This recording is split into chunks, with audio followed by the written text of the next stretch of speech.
The jungle has always had more than trees.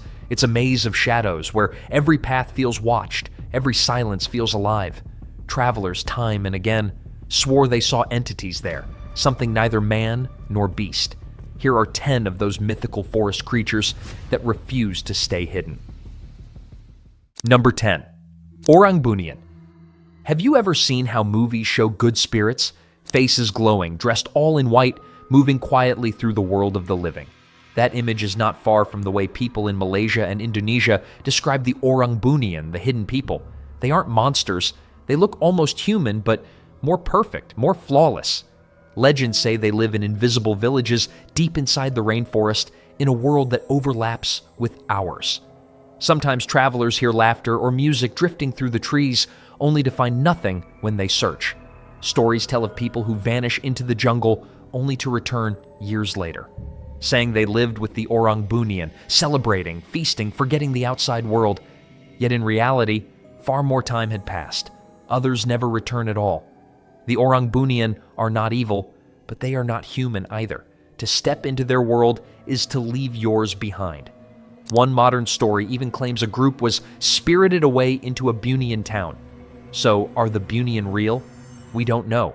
But the forest keeps many secrets, and the Bunians is the one it has kept best. Number 9. Yumboes. Number 2 in the list is a similar but more mischievous version of the Bunians. They are called the Yumboes, known in Senegal as the spirits of the night.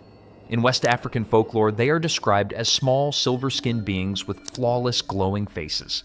By day, they remain hidden beneath the earth, but when night falls, they rise from their underground homes to dance in the forests and fields under the moonlight. In the Wolof language, they are known as Bakna Rakna, which literally means good people.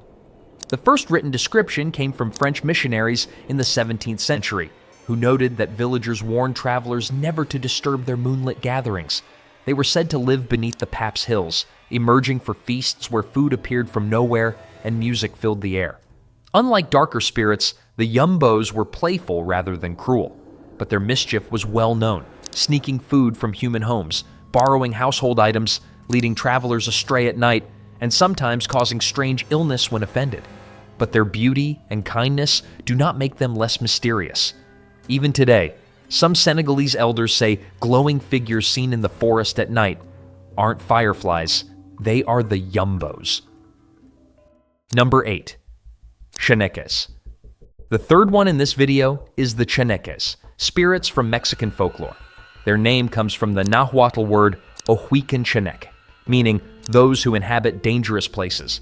They are described as small childlike beings who live in forests, caves, and rivers.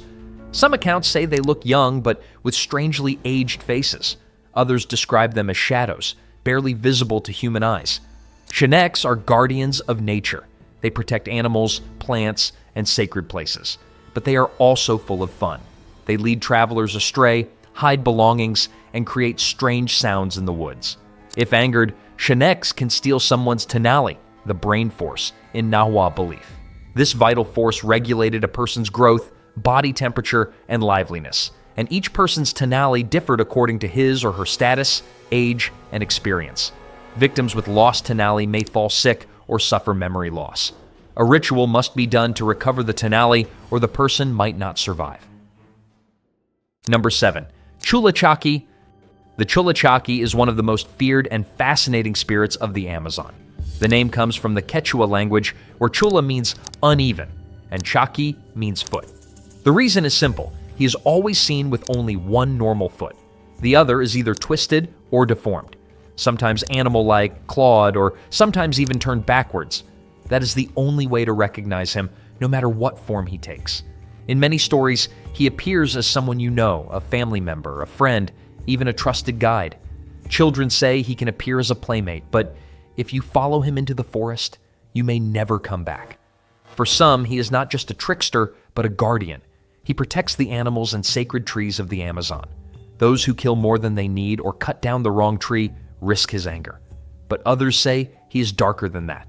In one Reddit account, the Chullachaqui was described in a stranger form, an old man in rags waving his fist for a fight. According to Amazonian belief, if you accept and defeat him, he reveals the riches he guard. There are ways to protect yourself. Always look at the feet of those you meet in the jungle. If one foot is wrong, speak his name, as it forces him to reveal himself and flee. Number 6. Pontianak. The sixth one in this video is the Pontianak, a spirit said to dwell near forests, banana groves, and wild places in Malaysia and Indonesia. She is the restless ghost of a woman who died during childbirth, trapped between the world of the living and the dead. The Pontianak appears at night, usually as a pale woman with long black hair covering her face. She is said to lure men into the forest with cries of a baby or the sound of a woman weeping. Her presence is often marked by the sweet scent of frangipani flowers, followed by the stench of decay. Once close, she strikes. In many stories, the Pontianak attacks men, ripping them apart and devouring their organs. Some legends say you can protect yourself by driving a nail into the base of her neck, which transforms her into a quiet, mortal woman until the nail is removed.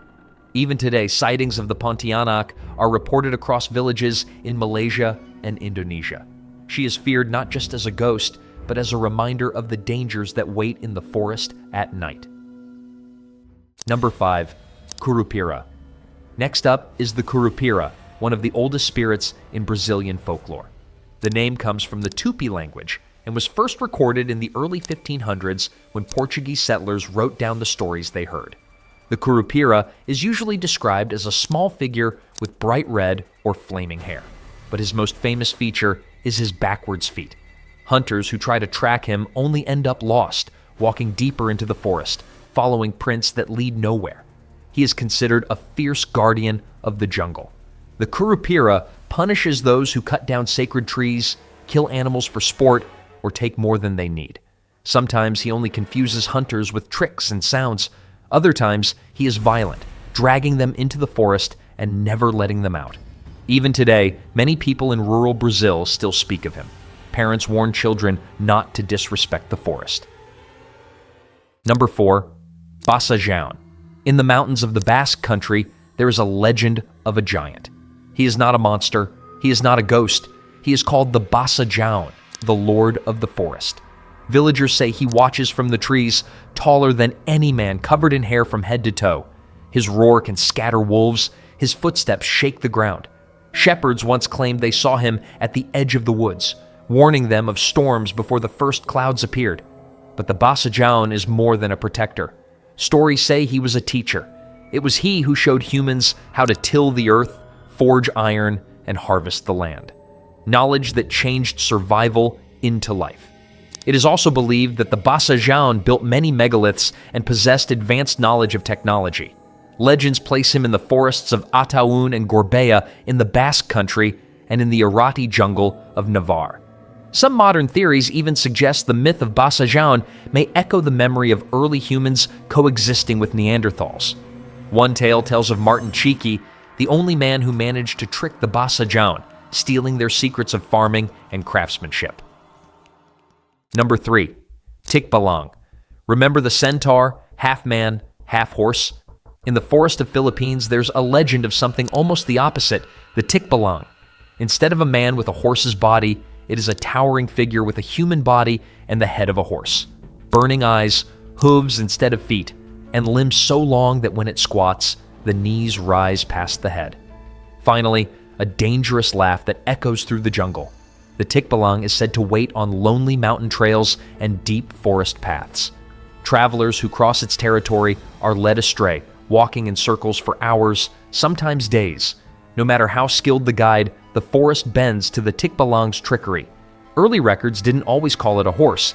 Spanish friars in the 1500s wrote of TikBalang as spirits of the wild, phantoms of the mountains. The horse form came later, after horses spread under Spanish rule. But there are ways to break free. Folklore says if you wear your shirt inside out or bite your thumb, the spell can be broken. And in the strangest tales, if you manage to braid the TikBalang's mane, it becomes your servant for life. But guardian or tormentor, the TikBalang reminds us that in the dark, even the path beneath your feet can betray you. Number 2. Wendigo. Do you remember the Gargoyle King from the Riverdale? That dark skeletal figure with antlers that haunted the woods? The Wendigo is the real legend behind it. In Algonquian folklore, told across the northern forests of the United States and Canada, the Wendigo is described as gaunt, skeletal, with glowing eyes and skin stretched tight over bone. Some say it has antlers like a deer. Others say it looks like a withered human, its mouth frozen in a scream. It is said to be born from desperation. When someone resorts to cannibalism in the frozen winters, their soul becomes cursed, transforming into a Wendigo. From that moment on, it craves flesh endlessly. The more it eats, the larger it grows, but it can never be satisfied. For indigenous peoples, the Wendigo was more than a monster. It was a warning, a story told in long winters to remind communities to resist greed, to share food, and to stay together. Number 1. Kodama. Do you remember how we told you in the last video that in Japan everything is believed to be alive? The Kodama are proof of that. They are spirits said to dwell inside ancient trees, especially cedars deep in the mountains.